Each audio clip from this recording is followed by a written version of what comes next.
ny fitahina ndraindray isika tsy mahatsapa hoe be dia be maro tsy voatanisa ny fitahina izay omen'Andriamanitra antsika.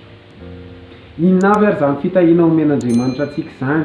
Izay indray no arahantsika ao anatin'ity vidéo ity manasa anao hanaraka an'izany hatramin'ny farany ao aorian'ny générique.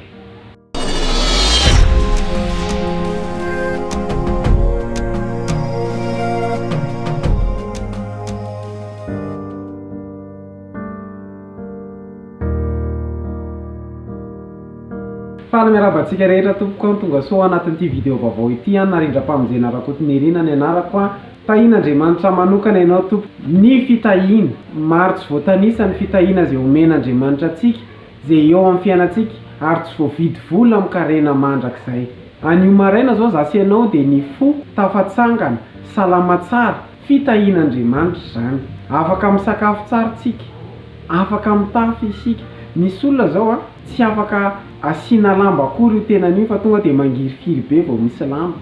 Misy olona tsy afaka misakafo na dia manana fahafahana afaka misakafo fa zasy ianao afaka misakafo noho ny fitahin'Andriamanitra. Afaka mitsangana ianao, afaka mandeha ianao, mbola tafatsangana teo am-pandriana, fitahin'Andriamanitra izany. Ny fitahina mantsy tsy materialy ihany. Ny vola dia ao anatin'ny fitahina, ny harena dia ao anatin'ny fitahina. Afaka miomevy ianao miaraka amin'ny ankohonanao, miaraka amin'ny fianakaviana, miaraka amin'ny namana, fitahina izany.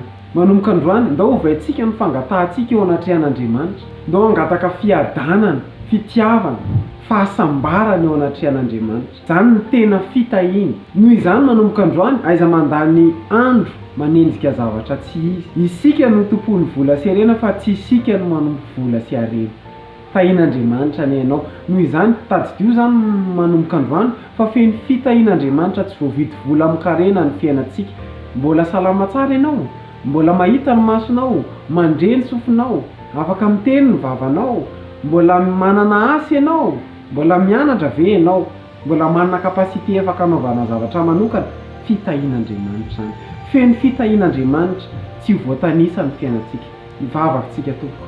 Andriamanitra misaotra anao zay fa tena feno fitahinao ny fiainanay ary tsy voavidy vola mikarena mandrakizay ho anao ny voninahitra.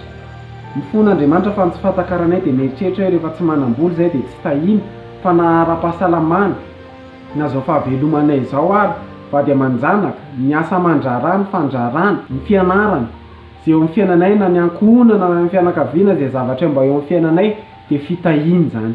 Dia misaotra anao Andriamanitra fa feno fitahinao ny fiainanay ho anao ny voninahitra. Amen.